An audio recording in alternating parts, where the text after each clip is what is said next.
de Pergolesi incluye Hadrian el día 29 de julio y Nabucco el día 30 de julio con casi el mismo cast que hemos visto estos días, pero en concierto.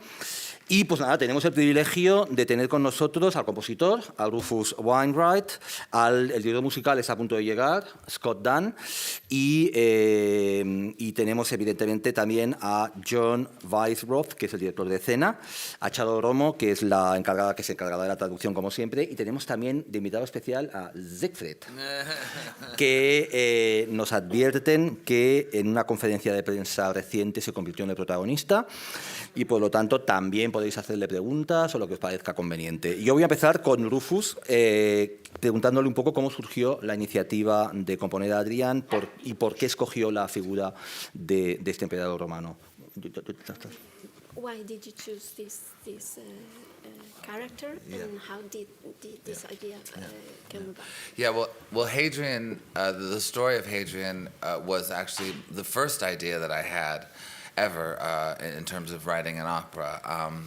This was many years ago after I read the Marguerite Yourcenar book, which influenced me deeply.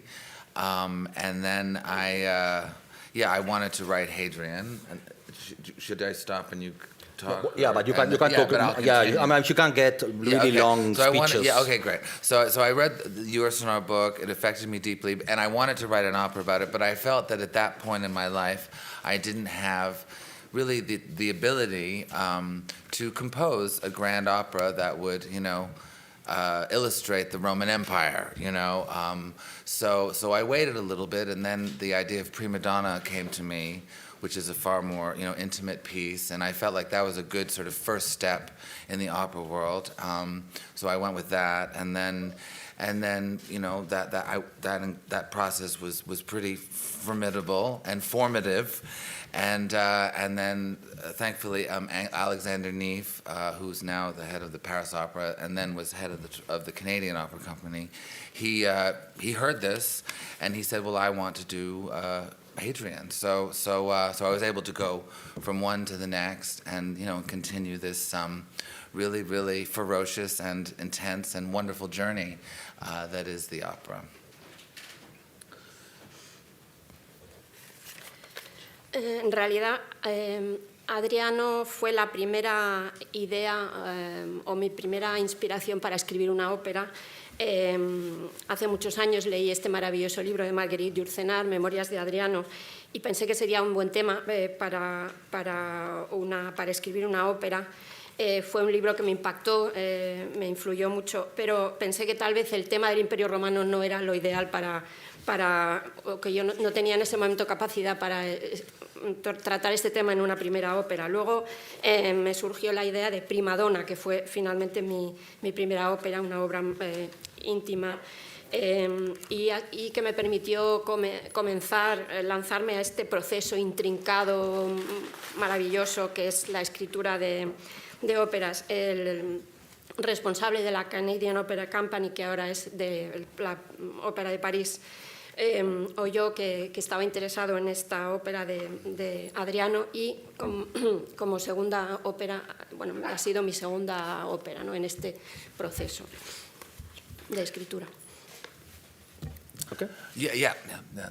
Okay, well, they are going to ask more things, but let's go to John. John, me gustaría que nos hablase un poco de en qué va a consistir esto que hemos llamado versión de concierto semi-escenificada y el papel de las imágenes de Robert Mapplethorpe en la propuesta estética, digamos, del espectáculo que vamos a hacer. Could you describe how is this semi-staged opera, and what is the role of these images from this? From Mapplethorpe. Yeah. Well, we wanted to create a version of Hadrian that actually can be sort of presented in concert, so where you don't have to hate the visual and emotional richness of opera. And so the idea came about to basically use images of Robert Mapplethorpe's to illustrate the characters and also the dramatic situations of the opera. Do you want to? Yeah, she's right. La idea de una versión semiescenificada surgió porque pensamos en evitar o en no tener que hacer ensayos durante un mes y al mismo tiempo queríamos evitar la versión de concierto porque queríamos recrear el universo visual y emocional de la ópera. And I think what's interesting about Rufus's opera Hadrian and about Mapplethorpe's images is that there is sort of a similarity of approach to their individual forms. And Rufus's opera is, Hadrian is somewhat a classical, it's a classical structure. It has 4 acts, it has arias, it has ensemble scenes, it even has a dance in the 2nd act. But there's with one very significant change. All great operas, from Peleas and Melisande to Tristan and Isolde to Siegfried, are about great love stories.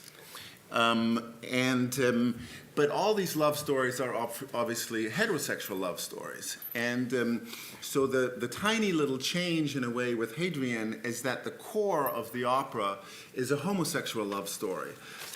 But it is treated basically with the same care and grandeur of all these other love stories. Do you want to? Yeah, she's... Yes. Sí, es interesante precisamente porque vemos una similaridad de enfoque entre las imágenes de este famoso fotógrafo y el enfoque de Rufus de esta ópera. Rufus contempla esta ópera con una estructura clásica, con 4 actos, con arias, con piezas de conjunto, incluso danza en el 2º acto. Pero el cambio más significativo con respecto a las óperas que tratan de amor, ¿no? Las famosas parejas, Peleas y Melisandre, Tristán y Isolda, Siegfried, estas grandes épicas historias de amor reflejadas por la ópera, es que todas son heterosexuales. Y por primera vez el núcleo de la ópera refleja una gran historia de amor homosexual, pero tratada con el mismo cuidado, dándole el mismo relieve que las demás historias de amor heterosexual. I think it was George Bernard Shaw who said, opera is basically where the tenor tries to get the soprano and the baritone tries to prevent it. And Hadrian is the baritone tries to get the tenor, and the soprano tries to prevent it. So it's a very tiny change, but I think in the world of opera, in the world of our culture, it's a very epic change in a way, because it puts a different love on the same kind of pedestal as it has been done for hundreds and hundreds of years before. And with Mapplethorpe's images, I think he's doing something very, very similar. Because in terms of the form of the images, it's very classical. His lighting is very classical. The composition of the images is very classical.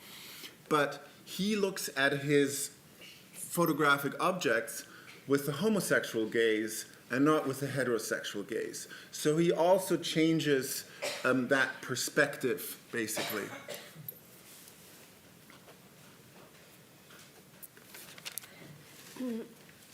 Creo que fue George Bernard Shaw quien dijo esa famosa frase de que una ópera consiste en que el tenor va a por la soprano, ¿no? Y el barítono trata de impedírselo. El cambio en Hadrian sería que el barítono va a por el tenor y es la soprano la que trata de impedírselo. Pero bueno, este pequeño cambio supone un cambio muy épico en términos de historia de la ópera. Se sitúa en esta ópera el amor homosexual en el mismo pedestal que el amor heterosexual ha sido situado durante cientos de años anteriormente, y en cierto modo la similitud de las imágenes de Robert Mapplethorpe es precisamente que son unas fotografías, unas imágenes muy clásicas en cuanto a su iluminación, en cuanto a la composición. pero la mirada fotográfica es una mirada desde una óptica homosexual y en lugar de heterosexual.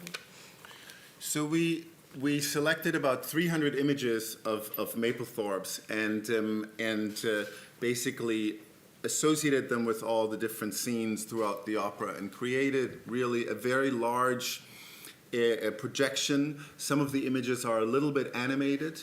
Some of the libretto text is sort of part of the projection, so that really you can immerse yourself completely in the opera and understand the story by just listening and seeing the singers and watching those projections. And what is also really amazing with Mapplethorpe's images is that they are really full of drama. And we selected a lot of images, I think, that a lot of people have not really seen before, because obviously with Mapplethorpe, sort of the most famous images are sort of, you know, the S&M images, of which I have to disappoint you, we have almost none in the opera, because I don't think that's what it's really about. And his flowers, of which we have a lot in the opera, because the flower images are almost expressions of human feelings in a way, where you have two tulips sort of reaching towards each other as if they were trying to kiss each other. So wherever also the opera, and that's what's great about opera, sort of where really opera talks about another dimension, emotions, we sort of go into Mapplethorpe flowers to enhance really that quality of the music.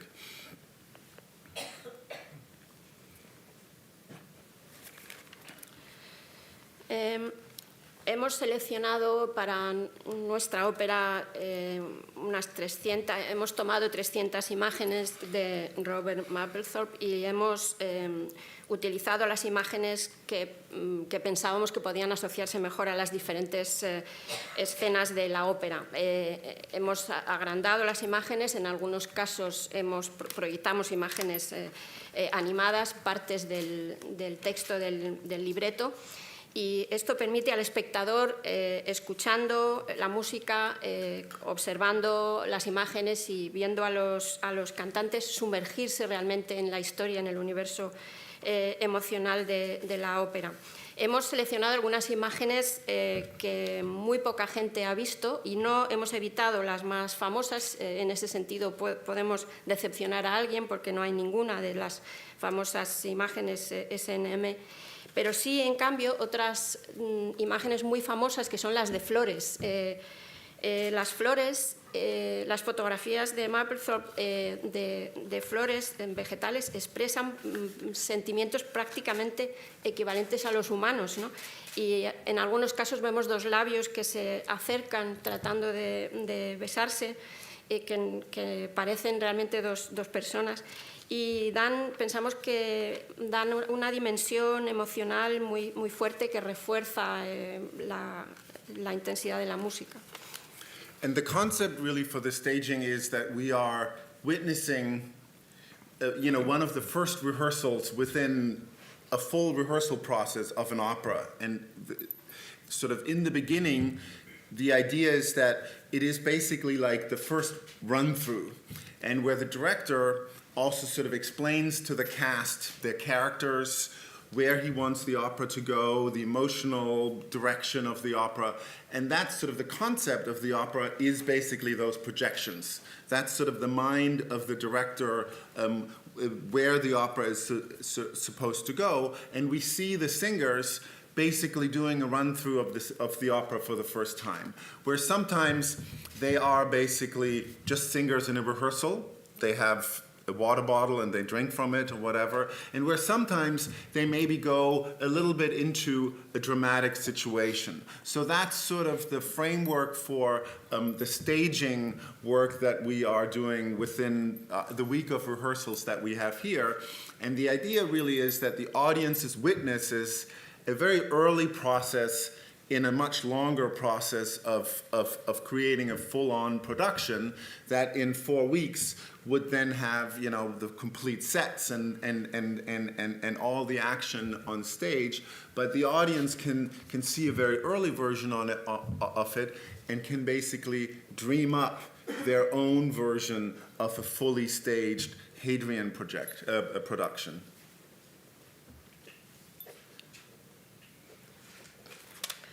En cuanto al concepto de la puesta en escena, es prácticamente un reflejo de un primer ensayo o una primera fase de todo el proceso completo de ensayos de una ópera. Un primer recorrido completo o interpretación completa en la que el director explica a los cantantes los distintos personajes, su universo emocional. Y este es el concepto de la ópera que se refleja en esas proyecciones. Los cantantes están interpretando su papel por primera vez. A veces vemos que hay pausas para tomar un poco de agua de su botella. Otras veces se entra un poco más en situaciones dramáticas. Sería como esa primera semana de ensayos dentro de un proceso más largo de una producción de una ópera totalmente escenificada 4 semanas después, al concluir este proceso. Pero en esta ópera el público puede ver esta primera fase de ensayos y al mismo tiempo soñar con su propia versión personal de la ópera de Hadriano completamente escenificada. And I just want to say that it's really a huge honor to sort of continue also the legacy of the Teatro Real by bringing operas with a homosexual love story to the stage, because here Brokeback Mountain premiered, which I think really was the first opera with a gay love story at its center on a major operatic stage. And to have Hadrian really here at this house that was just awarded the best international opera house, right? Yes.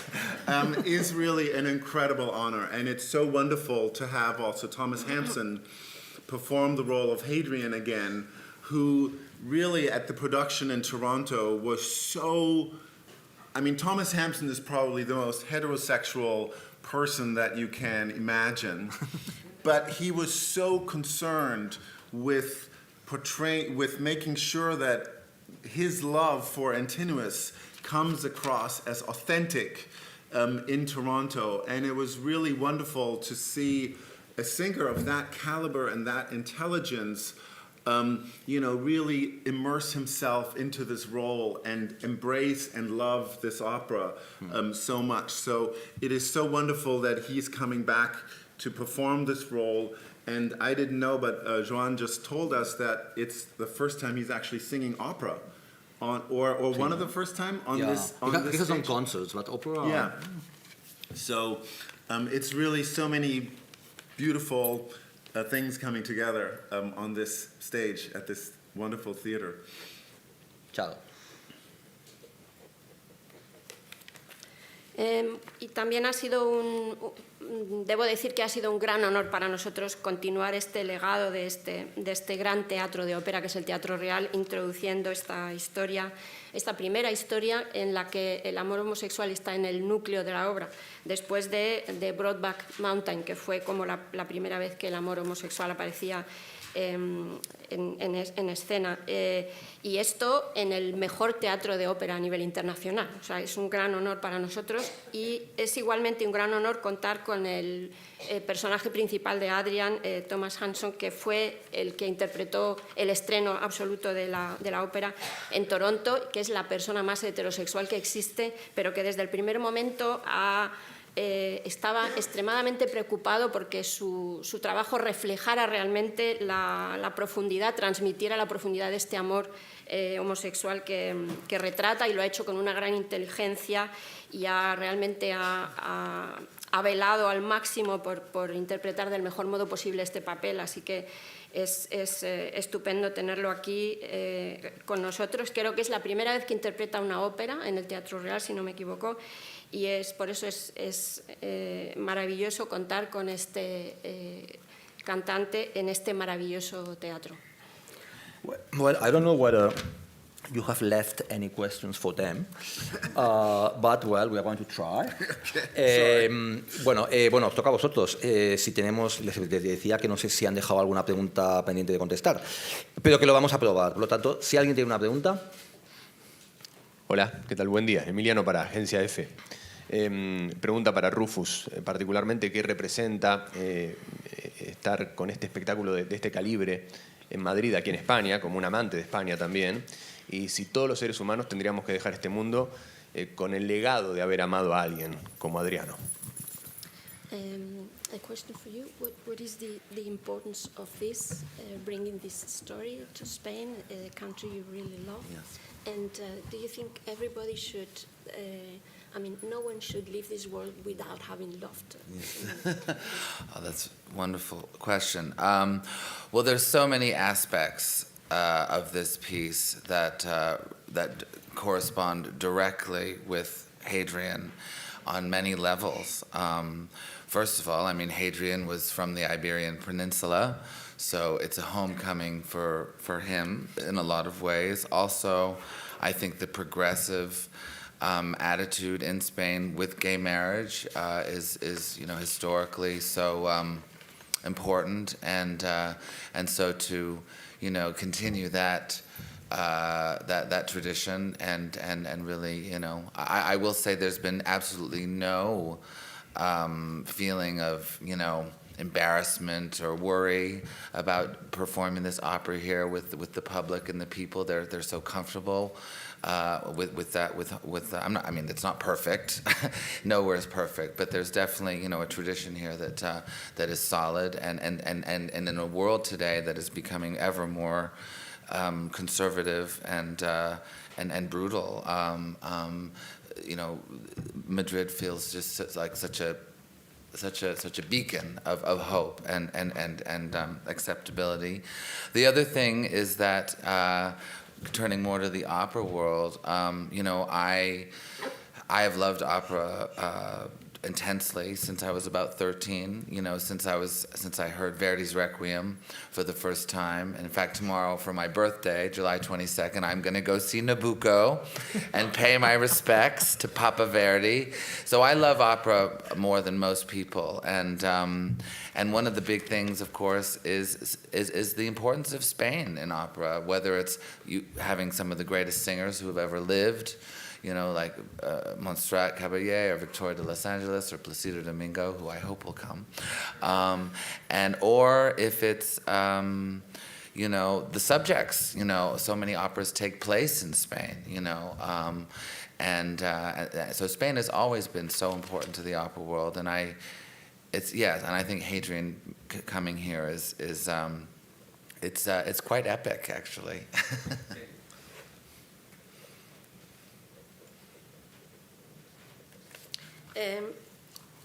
Hay muchos aspectos en los que encontramos correspondencias directas de este país con Hadriano. Hadriano procedía de la península ibérica, para él es prácticamente como volver a casa.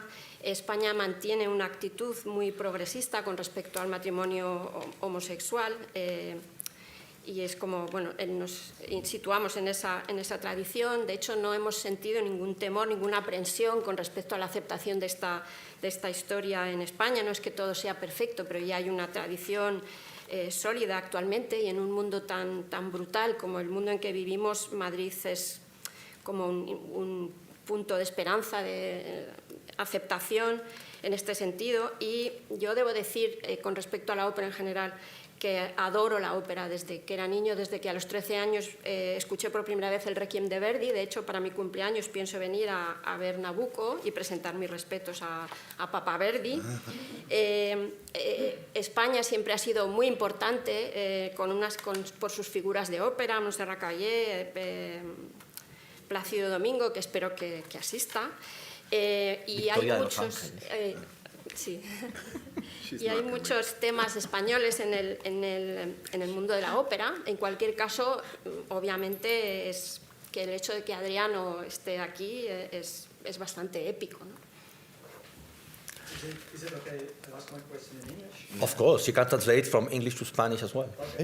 Okay. Rufus, I'm sitting here as a huge fan of yours. I'm working for Dutch national television. I know you above all as a singer, as a great composer, but as a fantastic singer. Making this opera, you never felt like participating yourself within this piece. Yeah. That would be my question. Okay.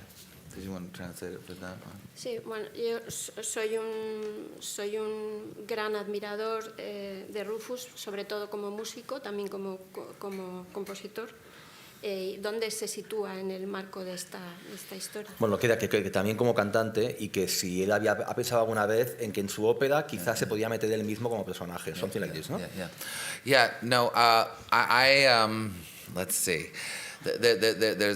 Once again, there's many facets to this because I do not choose to sing within my operas, but I do actually take sections at times and perform them at shows. In fact, there's a little moment from the end of the opera that I now have turned into sort of a little folk song that I perform, in my concerts. In fact, tomorrow or tonight, sorry, I'm gonna go see my friends Pink Martini, who are playing at the Noches Botanico, and I'm gonna sing that and try to get them to come. It's a nice way to kind of cross-pollinate, so I think that there is a connection there. But when it comes to the actual performance of an opera, I know my place, and that is as composer and that is a great place to be, and also horrific at times, depending on the elements. So it's that's sort of where it lies at the moment. So you're gonna sing with Pink Martini tonight? Yes, I am. Yes. Bueno, hay muchos elementos en esta cuestión. Por supuesto que sé cuál es mi papel.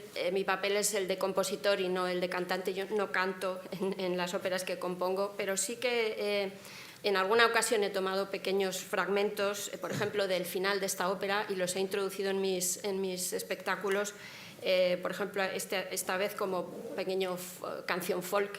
Y de hecho, esta noche voy a ir a ver a mis amigos de Pink Martini y voy a interpretar este pequeño fragmento ahí en las noches del Botánico, y de hecho intentaré convencerles de que vengan aquí. Sí que hay un vínculo, pero como digo, en una representación de ópera mi papel es el de compositor, que es un papel muy agradable y al mismo tiempo a veces tremendo. Pregunta. Aquí. Vale. Buenas. Ha comentado Rufus que la primera impulso que tuvo de llevar Adriano a la ópera fue leyendo a Marguerite Yourcenar. Quizás sería interesante que comentara hasta qué punto permea la influencia de esa lectura en esta ópera, hasta qué punto la trasvasa, o es un enfoque completamente diferente. Y luego otra cuestión, ¿usted se considera un compositor admirador o esencialmente verdiano? Y me gustaría saber en qué medida Verdi también está presente en su manera de componer. You said your first idea to compose an opera was this subject after reading this book by Marguerite Yourcenar. But to which extent is this book an influence, or is it a different focus in this case? And you admire Verdi, so the same question. Is Verdi an influence for you? Yes, well, yes. The book, Memoirs of Hadrian by Marguerite Yourcenar, was the spark for this idea. But the opera itself is not literally based on Marguerite's book. In fact, it's very different. Because I worked with Daniel McIver, who's the librettist, and we created a whole new story, which is one of the great treats and one of the things that I love about opera so much is that is that there's a fantastic tradition of taking historical figures and really doing whatever story you kind of want, you know, to serve your purposes as an artist. So and Hadrian's the perfect subject because very little is known about him because so much was destroyed because of his kind of great homosexual love for Antinous. So we created our own story with shades of your sonora at times, but it's disconnected from the book. In terms of Verdi, or do you want to answer that first, and then I'll do the Verdi question? Yeah. Memorias de Adriano es la chispa para la idea que encendió esta idea, pero la ópera no se basa literalmente en el libro. De hecho, yo he trabajado con Daniel McIvor, el libretista, y hemos creado una gran historia totalmente diferente. Y es lo que me encanta de la ópera, esa tradición de tomar personajes históricos y básicamente hacer lo que uno quiera con ellos. Lo que sí que, como no se sabe mucho sobre Adriano, porque sus logros fueron ocultados un poco precisamente por su homosexualidad, pues hemos recreado su historia y, bueno, a partir del perfil, digamos, de la historia de Jürsenar. Yeah, in terms of Verdi, I do consider him to be, you know, my favorite opera composer. I don't want to write the same music that Verdi writes now. I mean, that wouldn't make sense. If I was to choose one composer who, if, you know, I had to write exactly the same music or I was able to write that exact same music, who I think is kind of timeless and doesn't fit within any, you know, period, and therefore fits in every period, is Janacek. If I could, you know, Janacek for me is the most sort of modern and also romantic, who kind of takes all of the forms. And but I think what's you know, we did the rehearsal yesterday with the orchestra, and what's really fabulous for me is that I went to music school. I didn't do particularly well, but I did. This passion that I have for opera has remained, and what is happening now is that I'm able to really translate all of these great composers who I adore, Wagner, Verdi, Janacek, and put them in the score. And because I didn't, you know, I wasn't forced into the academic kind of column. I am therefore very liberated to just do what I want to do. And so I think it's, you know, I love modern opera. I think it's very important, but I do find it a little too similar, and there is this sort of lack of variety. And I think with this opera, there's a lot of variety. There's of all the great composers that I love so much.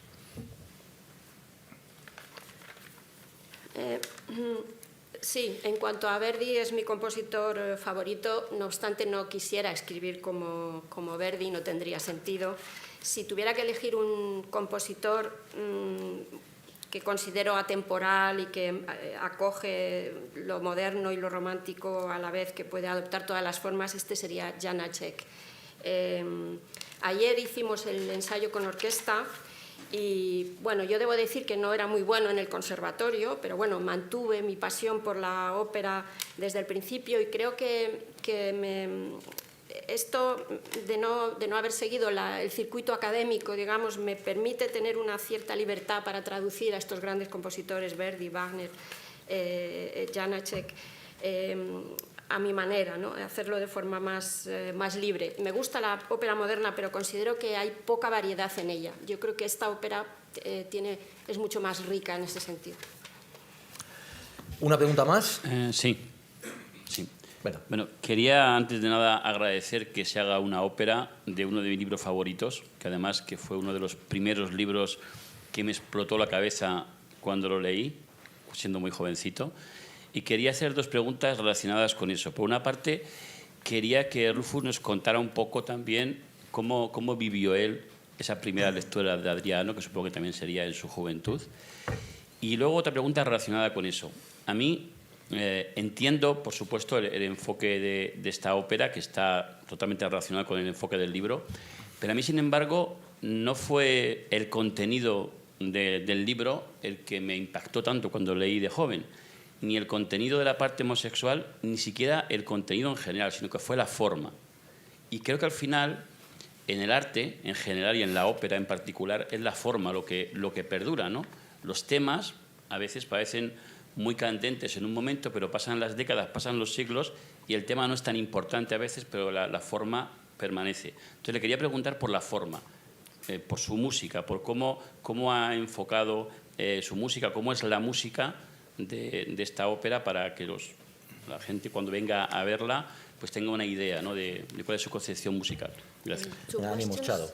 Va a ser más difícil traducir la pregunta que la respuesta. When I first read this book, well, my head exploded literally, Yeah. but not as much because of the subject, but of the form. Yeah. I mean, it was the form who really. Yeah. So that's my first question. I guess you read this book when you were very young. Yeah. So how did you? I mean, in which sense did Yeah. you take this in the concept of Right, your right. opera? Because the form is what remains in art. So sometimes subjects they just disappear, but the form remains. So how is the music? Yeah, well, I think obviously the book is most famous because it created its own genre. I mean, before Memoirs of Hadrian, there was no such thing as a fictional biography. So she created that whole idea. I do feel that her kind of journey was very, very, how can I say this? I mean, mine was intense too, but I think she was very much focused on Hadrian and trying to become Hadrian, which is amazing. I think that my approach, and this is with Daniel McIver, the librettist, is that on one hand, look, I'm obsessed with Hadrian. I've been to Tivoli many times. I've read many books about him.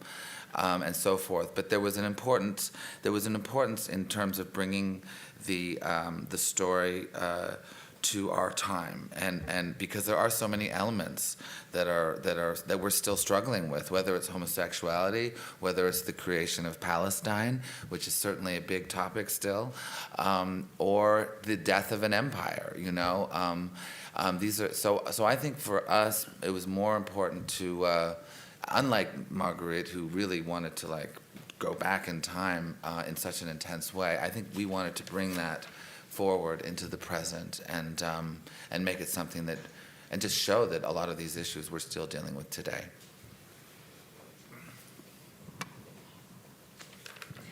Bueno, la primera. Oh, and the music is very, the music is, look, in terms of music, I would say that my goal as a composer, and primarily a composer of opera, is to bring back the beautiful melodies, and to bring back this the grand line, shall we say, and the epic scope that opera offers, that I feel has been slightly muted by the establishment. So yes, I want to put the grand back in opera, as they say.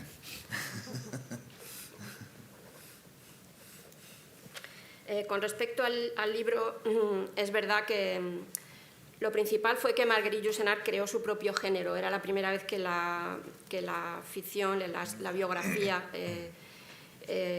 aparecía de esta forma. Es verdad, para mí también fue un libro muy intenso, pero en mi caso más enfocado en la figura de Adriano. Yo quería convertirme en Adriano. Y trabajando con el libretista y a partir de mi obsesión por Adriano, de haber leído todo lo que se ha escrito sobre este emperador, mi obsesión era trasladar la historia al presente, a nuestro tiempo, al contrario de Marguerite Yourcenar, que igual estaba como obsesionada con volver a ese pasado. Es decir, que aquí están los grandes temas, no solo la homosexualidad, también la creación de Palestina, la desaparición de un imperio, ¿no? Todo eso. Y queríamos trasladar estos temas a nuestro tiempo. Y en cuanto a la música, mi objetivo es devolver a la ópera las grandes melodías, ¿no? su grandeur, ¿no? Que igual un poco perdido, silenciado por el establishment, ¿no? Ese carácter épico y esas grandes melodías. I did. Una última- I have Oh. one thing to say at the end, if you want, or Yeah. is that possible? Or? Of course. Yeah, I did also just want to mention that, when I started writing this piece, my husband Jorn said to me, we were very excited about it, and he said, this will be our opera, in the sense like we'll go on this journey together, because I began writing it with him in my life, and it's just such a wonderful experience to be here together, working together, and coming together on this project, because it was speaking of Verdi again, it's he had such an intense relationship with his wife Strepponi, and I know that they had their operas together, and this is really our opera, and so it's just wonderful to do that with my husband here in Spain. So thank you. Bueno, una última cosa que quería decir. Cuando yo empecé a escribir esta ópera, dije a mi marido John que esta tenía que ser nuestra ópera, es decir, que nosotros íbamos a hacer juntos este recorrido. Y él lo ha hecho junto conmigo desde el principio, y ha sido una experiencia maravillosa este trabajo conjunto, y es estupendo estar aquí juntos, ¿no? Del mismo modo que Verdi estaba tan unido a Strepponi y trabajaban juntos, ¿no? Bueno, yo no sé si después de esto se puede añadir nada más. No sé, si alguien tiene una pregunta conclusiva, pues bien, si no... We need to be at 11, we need to be... No? We have rehearsals at 12. Ok, sorry. Ok, vale, una pregunta o dos más, venga, si la hay, pero no sé yo si ya queda algo por decir. ¿La ópera ha estado en Toronto y ha ido a algún sitio más? No, ha estado en Toronto. It was premiered in Toronto. It hasn't been performed Yes, there, yes, ¿no? it hasn't been performed. No, la ópera se ha It's the presentado... European premiere, yes. Sí, vale, es la primera europea de la ópera, pero es muy importante que en la ópera contemporánea sabéis que, bueno, Robert Carlsen me comentaba cuando estuvo aquí dirigiendo, me parece que Idomeneo, me dijo, ahora me voy a no sé dónde, a Berlín, me parece que dijo, a dirigir una world dernière. Porque es lo que pasa con tantas óperas contemporáneas, ¿no? Que se estrenan, pero luego no hay manera que se vuelvan a hacer, ¿no? Y me parece que está muy bien estrenado, pero acabamos de estrenar El Abrecartas y me parece que es genial pues colocar una ópera en el mercado y que realmente pues hacer una premier mundial, pero me parece que es igualmente importante o más pues intentar que las óperas significativas que se han ido estrenando en los últimos años pues tengan una segunda oportunidad y se vayan conociendo por más públicos. Y por lo tanto, sí, esta va a ser la primera vez que la ópera se haga en Europa, pero esperemos que haya muchas más porque me parece que es absurdo que las óperas, tantas óperas hoy en día se compongan, como decía Robert Carlsen, estrictamente para su estreno absoluto. Y, por ejemplo, la temporada que viene hay otro ejemplo en la temporada del Teatro Real, como es este Diálegs de Tirán y Carmesina, que se estrenó en el Festival de Perelada, que se ha hecho en diversos sitios desde entonces y que va a tener su oportunidad en Madrid la temporada próxima. Creo que es muy importante que los teatros insistan en esa dirección. No, dos preguntas muy simples. La de Toronto fue escenificada totalmente, o semi-escenificada. Yes. Toronto was a stage performance. Yes. ¿Y de ahí ha habido alguna inspiración con respecto para hacer esta versión? Is there you got any inspiration, about the staging in Toronto for your own version in Madrid? Probably yes, but I mean, it's, obviously they had big sets and, each act had a different, look basically, and there was a lot of action on stage because they had 5 weeks of rehearsal. We have a week here. So, I think what we're able to do with the singers is really only highlighting little moments here and there. And I think it was really more the idea of creating a platform for the audience to imagine what a full production of this opera could sort of be like, and through the images of Mapplethorpe's really give them that portal through which they can travel into their own imagination of what this opera and this world and this love could be. I have one thing to say. Oh, do you want to translate? And then I just have one thing to say on that. En sí, cada acto tiene una gran escenografía que es diferente cada vez. Allí fueron 5 semanas de ensayos, aquí hemos tenido una semana. Nuestra idea en este caso es resaltar con los cantantes pequeños momentos a lo largo de la ópera y crear una plataforma para que el espectador recree en su imaginación una producción completa con la ayuda de las imágenes de Robert Mapplethorpe. Yeah, just one thing I wanted to say with that is that in my experience so far with opera, which has become quite large now that I'm on my second one, one of the aspects that I feel is so missing and so hidden and such a kind of untapped resource is the kind of rehearsal period, and when the piece starts to rise on its own through the singers and through the orchestra, and just the magic of that kind of process before it's presented to the public and to the critics, frankly. So there's a kind of sacred quality to that, and for me, the most beautiful part of the whole experience. And so I think we're trying to sort of also just capture some of that spirit of like bringing the audience in and experiencing an opera as it's taking flight, as opposed to when it's presented and in this kind of very distant way. This is like letting the audience into the process a little bit.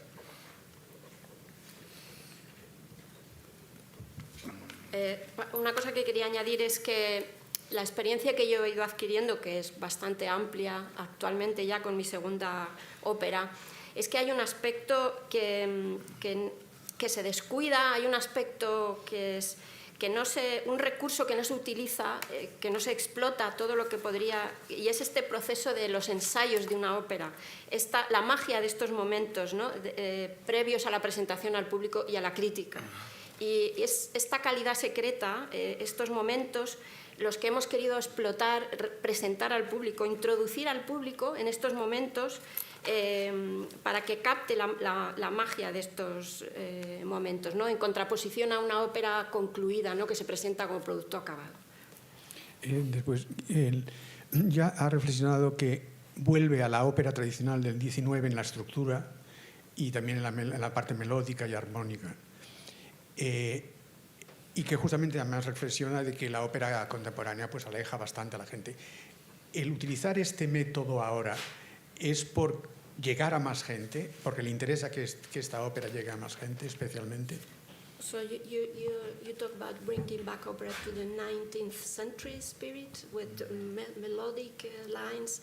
So do you do this to bring the audiences back to the opera? As I said, my goal is very much something that Janacek did, which is to make it timeless. All great operas reside within their own universe, really, and you get lost in that performance and in that process. And there are certain operas that are deeply rooted in certain centuries, but there are other ones that just escape those confines, and that's one of the things that opera can really do when it's done well. So that is my goal, is to make it not live within any particular century, and to do that you use elements of the 19th century, you use elements of the 18th century, you use elements of the 21st century. So there's such a wide scope of music to revel in. So that's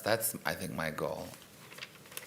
No, mi objetivo sería más bien lo que hacía Janacek, que es hacer que la ópera sea atemporal, es decir, no reproducir el concepto de ópera del siglo XIX, sino más bien hacer una ópera que escape a ese hecho de que todas las óperas se encierran en el tiempo en el que se sitúan, en su universo, y uno puede perderse ahí dentro, ¿no? Sino tomar elementos de todos los siglos, incluso del XXI, y presentar un concepto de ópera lo más atemporal posible. And I think, and another thing too, is that whenever I see a good production of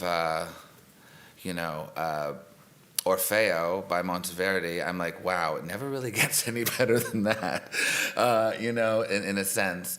And I think it's that spirit too. It's like it's all there, and it's always, and it's been there the whole time. So so let's just try to keep it that way. Y otra cosa es que, bueno, cuando uno asiste a una buena producción de Orfeo de Monteverdi, uno se dice, ¿qué se puede hacer, no? Después de esto? Todo está ahí, ¿no? Y es como tratar de que las cosas sean así, mantener ese espíritu. Muchas gracias. Si no hay ninguna pregunta más. Y hoy se celebra el Día del Perro. Ah, ¿sí? ¿Really? ¿De verdad? They say that today is the day of the dog. He's sleeping here, actually. Parece que no es, You just woke him up. no es muy sensible a su onomástica. Venga. There's almost a sacrifice of a dog in the opera. Sí, pero no llega a pasar, parece ser. But then they choose a lamb instead. A mí yo temía, digo, que lo traigan por esto, pero no. And Mapplethorpe did take a picture of a dog, so that's in the opera too. There's no picture of a lamb, though. Hay una fotografía de un perro de Mapplethorpe en la ópera. Ninguna de cordero. Venga, que es tu día. Que es el del sacrificio. Bueno, pues muchísimas gracias, John. Thanks. Gracias, Rufus. Muchas gracias, Chado, que yo hemos puesto la cabeza como un bombo. Y gracias a vosotros por asistir y nada, que os guste mucho, Adrian. Gracias. Gracias. Bueno, perdona. Y thank you, sí. Yes. Of course. Yeah, no, that's fine. Thank you. That was great. Come. But I think he wants to